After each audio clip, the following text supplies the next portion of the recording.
아니 왜 저렇게 유난이지? 똑같은 강아지 입양해서 키우면 되는 거 아닌가? 이걸 경험해보지 않은 사람들은 좀 이해하기가 힘들겠구나. 슬퍼할 권리를 박탈당한 애도이다. 자살 사고가 생기기도 합니다. 그래서 이 자조 모임을 여신다고 들었습니다. 같은 상실을 경험하신 분들이기 때문에 충분히 공감하고 서로가 지지하는 이런 것들을 경험하실 수가 있는 거죠. 너무너무 하고 싶었던 게 이제 탁 터질 수 있는 거죠. 상담 심리 전문가와 함께 우리 사회 이슈들을 참견해보는 고품격 심리 토크쇼 상담의 참견. 안녕하세요. 저는 최현정입니다. 최근 반려인구가 1,500만 명의 시대가 됐다 하는 기사를 봤는데요. 정말 주변에 반려동물을 키우는 분들 많이 만나고 있죠. 그런데 펫로스라고도 들어보셨을 겁니다. 소중하게 함께 생활하던 반려동물을 잃으면서 겪게 되는 여러 가지 감정, 이런 것들에 대해서도 많은 분들이 관심을 갖기 시작했는데요. 오늘은 펫로스에 대처하는 슬기로운 방법에 대해서 펫로스 심리상담 전문가 두 분을 모시고 함께 이야기 나눠보겠습니다. 장현정, 한성아 선생님 반갑습니다. 반갑습니다. 네. 한마디씩 인사해주세요. 네, 저는 심리상담 전문가이고 펜로스 애도 연구회 대표를 맡고 있는 장현정이라고 합니다. 저는 상담심리사 한성아라고 합니다. 반갑습니다. 두 분도 반려인구 중에 한 분이신 거죠? 두 분이신 거죠? 네네네. 네, 어떤 가족 구성원을 함께 살고 계시는지. 저는 이제 보리랑 마루라는 반려묘와 함께 생활하고 있습니다. 네, 저는 지금 15살 먹은 고양이를 반려하고 있는 집사이기도 하고요. 또 몇 년 전에 반려묘를 보낸 경험을 가지고 있는 집사이기도 합니다. 그러시군요. 네. 그래서 두 분이 함께 펫로스 애도 연구회를 운영하고 계시다고 들었습니다. 먼저 소개해 주신다면요. 저는 원래 이제 인간 사별 연구를 했었어요. 그래서 동료들과 해서 사별 집단 프로그램 같은 거를 이제 운영을 하고 있었는데 그 중에서 한 분이 되게 조심스럽게 펜로스 경험을 얘기를 하시는 거예요. 그래서 이런 얘기를 여기 와서 얘기해도 될지 모르겠지만 하면서 이게 되게 그 슬픈 마음에 대해서 표현하셨을 때 그 슬픔을 나눌 때가 진짜 없겠구나. 네. 그런 모임들을 좀 있었으면 좋겠다는 마음에 찾아봤는데 거의 전무한 상태여서 이제 펜로스 애도 연구회를 만들었고 작년부터 매달 한두 번씩 온오프라인으로 치유 모임을 정기적으로 운영을 하고 있죠. 네. 그런데 이제 말씀하신 것을 아까 힌트를 받자면 내가 반려동물을 잃었고 그에 대한 상실감과 슬픔이 이렇게 지극한데 내 주변으로부터 이에 대해 충분히 공감받지 못해서 힘들다. 제가 그 인터넷에서 보면 이제 다양한 반응들이 보이는데 아니 왜 저렇게 유난이지?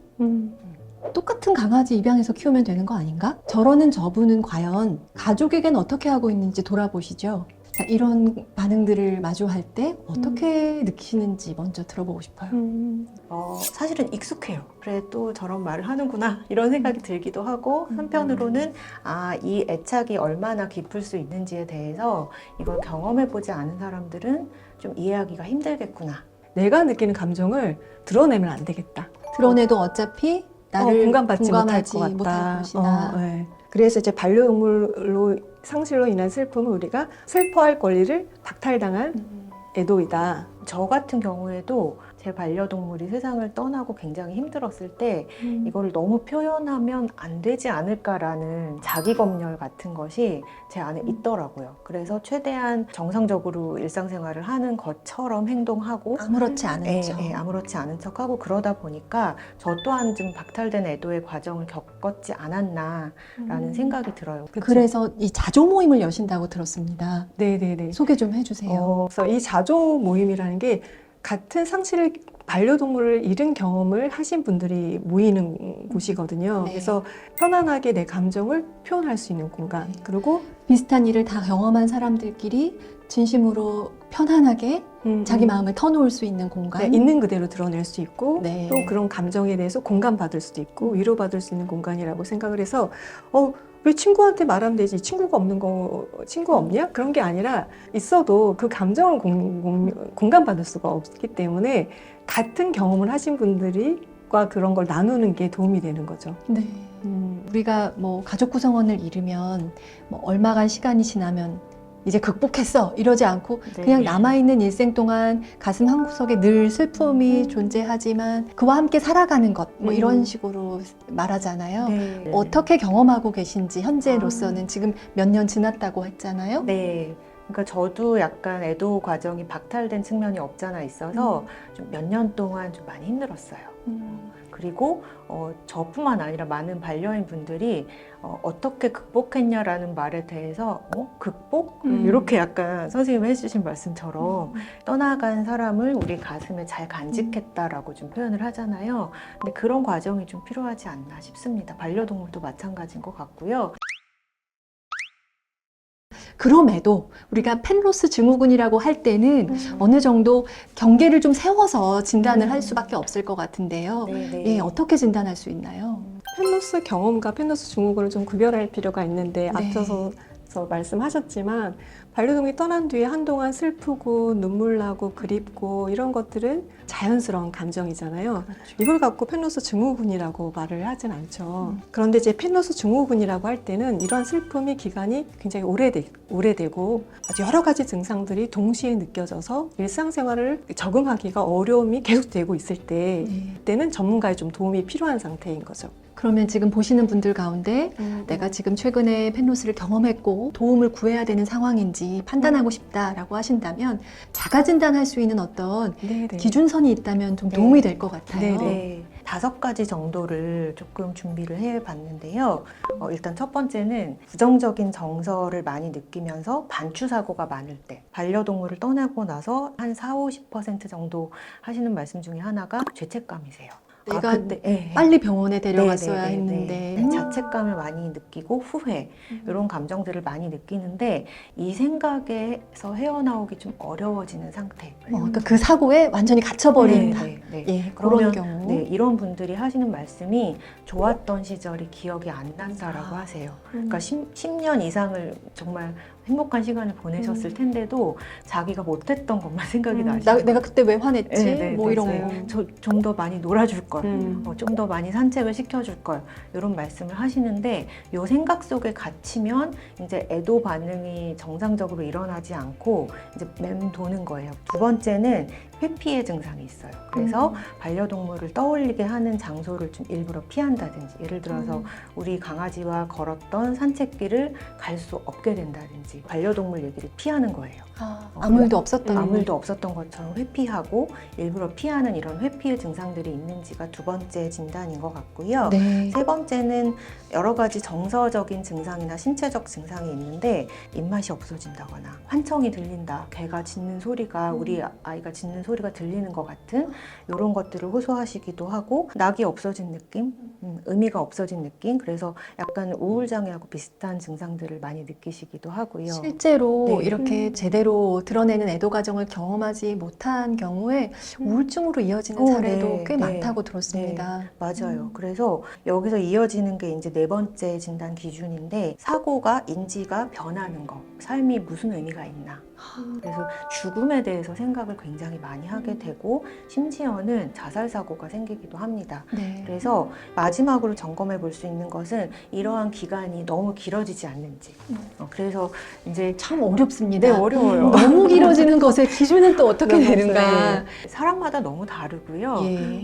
이 기간 지나서도 슬퍼하면 비정상이야 라고 하기가 굉장히 어려운 것 같고 다만 이런 반추사고, 죄책감, 그 다음에 일상생활의 어려움, 뭐 식사나 잠을 잘 못 주무시는 우울장애 증상들이 나타나면 이때는 좀 전문가의 도움을 받으시는 것도 필요하고 치유 모임이나 이런 집단 상담에 참여하셔서 공감을 나누시는 것도 필요한 것 같습니다. 그러면 이 말씀하신 자조 모임에 참여해서 내 감정이 얼마나 힘든지 드러내는 것이 어떤 효과가 있고 어떻게 도움이 되는지 궁금합니다.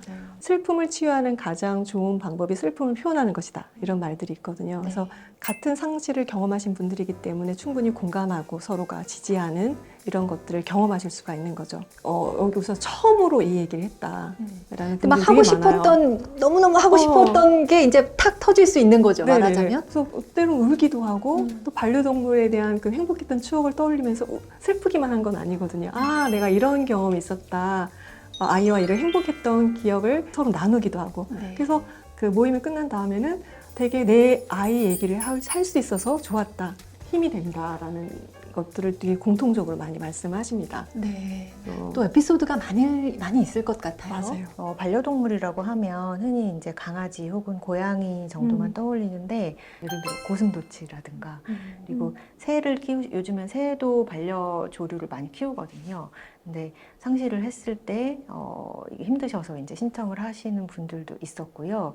얘기를 듣다 보면 아 저렇게도 애도를 할 수 있구나라는 걸 저희가 오히려 좀 배우기도 하거든요. 그래서 애도의 다양한 방식을 네. 서로 공유할 수 있다는 네, 것도 네. 그래서 장점이네요. 나름대로 이제 일기를 쓰거나 혹은 그림을 그려보면서 자기 슬픔을 좀 표현한다라고 하시는 분도 있고 이제 49제 동안 이제 그 아이가 좋아했던 간식을 이렇게 상차림처럼 해서 나름의 이제 장래 의뢰인 거예요. 자기만의. 저도 오히려 이렇게 창문석자 분들한테 배우기도 하고 몇 차례 이렇게 오시는 분들이 있으면 그 안에서 변화된 모습을 보이거든요. 아까 말씀하신 죄책감에 굉장히 시달리는 분들이 있었는데 몇 차례 참석하시고 난 다음에는 이제 그것들이 좀 소화가 돼서 충분히 못한 부분도 있지만 이런 것들은 내가 했던 부분도 기억나고 또 자기와 비슷하게 굉장히 슬픔에 빠져 있는 분들을 보면 이렇게 위로의 말도 건네줄 수도 있고 그런 식으로 이렇게 변화된 모습을 보이는 게 이 집단의 힘이 아닌가 싶습니다. 그렇죠. 주변의 지지와 응원과 위로. 네. 저 그런 이야기를 들었어요. 내가 힘든 시간을 어느 정도 지나서 그래도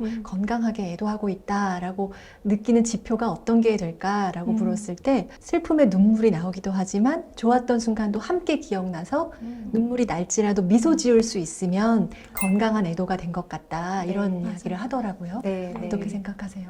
네, 너무 딱 적합한 맞아요, 말씀을 해주신 것 맞아요. 같아요. 그래서 상당히 또 많은 분들이 유기견 봉사를 한다거나 아니면은 뭐 유기동물 인보 활동을 한다거나 하면서 다른 동물 혹은 사회적으로 좀 약한 어떤 존재들 좀 인식이 넓어지는 거예요. 그래서 내가 할 수 있는 것은 뭘까를 좀 생각해 보기도 하고 혹은 뭐 우리 강아지, 우리 고양이의 이름으로 어디에 이제 기부를 하기도 하고 사회적으로 이런 슬픔을 승화할 수 있는 활동들도 많이 하시게 되는 것 같습니다. 네. 우리가 막 이렇게 얘기하다 보면은 펜로스라는 게 너무 고통스러우니까 키우면 안 되는 거 아닌가, 되게 부정적인 경험을 많은 거 아닌가 이렇게 우려할 수가 있잖아요. 근데 어떤 분이 어떻게 말했냐면 누군가를 아주 소중하게 사랑해본 경험이 있는 거잖아요. 이제 사랑이 많다는 거를 깨닫게 됐고 그래서 이 상실의 아픔을 겪으면서 나는 좀 더 따뜻하고 단단한 사람이 됐다. 펜로스의 경험을 통해서 어떠한 측면에서는 심리적으로 한 걸음 성장하는 경험을 그렇죠. 그래서 이런 경험들을 하신 분들 중에는 또 힘들게 될 걸 알지만 또 도움이 필요한 반려동물을 또 데려와서 또 키우기도 하고 이게 또 이별할 거라는 걸 알잖아요. 근데 좀 이게 우리에게 주는 마음의 선물 이런 게 더 크다는 걸 알기 때문에 그러시는 것 같아요. 근데 그렇다고 해서 한 가지 주의할 점이 있는데 우리 반려동물이랑 똑같은 닮은 종의 아이를 또 데려오는 거. 그래서 이 슬픔을 빨리 잊어보려고 하는 것은 오히려 한번, 부작용을 겪는다고 네. 들었어요. 네, 새로 데려온 그 아이는 기존에 있던 아이의 대체품은 아니거든요. 내 슬픔이 충분히 소화되지 않은 상태에서 섣불리 데려왔을 때 새로운 아이가 기존의 아이와 다른 점에 대해서 실망하고 그래서 그 관계가 좀 건강하지 않게 될 가능성이 있는 것 같습니다. 자, 근데 그럼에도 불구하고 지금 당장 펜로스로 인한 나의 우울감이 너무 극심해서 괴로울 때 할 수 있는 대처는 어떤 것이 있는지 좀 알려주실 수 있을까요? 반려동물을 떠나고 나서 느끼는 감정이 무엇이든 간에 그것이 슬픔이든 죄책감이든 혹은 왜 이렇게 일찍 떠나버렸니? 라는 미움이든 지금 자기가 느껴지는 모든 감정들이 비정상이 아니라는 거. 너무나 당연하고 지금 느낄 법한 감정들이라는 것을 충분히 자기 자신이 조금 인정하고 수용해 주는 거 그런 태도가 좀 필요한 것 같고요. 정말 중요한 지적인 네. 것 같습니다. 네, 그러니까 네. 내가 내 감정에 대해서 있는 그대로 인정해주지 않을 때 고통이 배가 되는 거잖아요. 네, 네, 그래서 이 감정이 얼마나 자연스러운지 스스로 네, 받아주는 것. 네, 미국의 경우는 자조 모임이 많이 활성화되어 있고 발달 단계도 꽤 거쳐온 것 같은데 우리는 앞으로 어떻게 발전하고 확장해 나갈 것으로 기대하시나요? 그럼 이제 사실은 이게 순수 자조 모임이랑 조금 다르거든요. 자조 모임은 상실의 슬픔을 겪은 사람들끼리 모여서 먼저 승품을 겪은 사람들이 이제 리더가 돼서 그 모임을 운영하는 거라 그러면 저희 모임 같은 경우는 전문가가 참여하는 거잖아요. 자조 모임. 네네. 전문가가 진행을 하고 프로그램도 이렇게 제공해드리고 이러는 건데 지금은 멀리서 찾아오셔야 되잖아요. 때로는 지금 외국에서도 온라인으로 참여를 하시거든요. 그래서 그것 말고 지역 곳곳에 이런 모임들이 좀 많이 만들어졌으면 하는 바람이 있고요. 그리고 경우에 따라서는 어떤 집단 모임에 참여하는 것 자체가 좀 힘드신 분들도 있을 수 있고 혹은 기존의 우울증이나 다른 심리적인 취약성이 있었는데 반려동물 상실이 어떤 트리거가 돼서 좀 더 힘들어지시는 분들도 있어요. 이런 분들의 경우에는 집단보다는 개인 상담이 필요하실 수 있거든요. 그래서 그런 것들을 저희가 제공을 하려고 하고 있고요. 최근에는 어떤 지자체에서 요청들을 많이 하세요. 반려인들을 위한 뭐 어떤 교육 프로그램, 특강 프로그램이나 집단 상담 프로그램을 뭐 해줄 수 있냐라는 요구들을 굉장히 많이 하셔서 저희가 해야 할 일이 앞으로 좀 많아질 수 있을 것 같습니다. 그렇습니다. 네. 오늘은 펜로스 애도 연구회의 두 선생님을 모시고 펜로스 경험 또 펜로스 증후군 등 다양한 이야기를 나눠봤습니다. 오늘의 이 영상이 도움이 되셨다면 구독, 좋아요 부탁드립니다.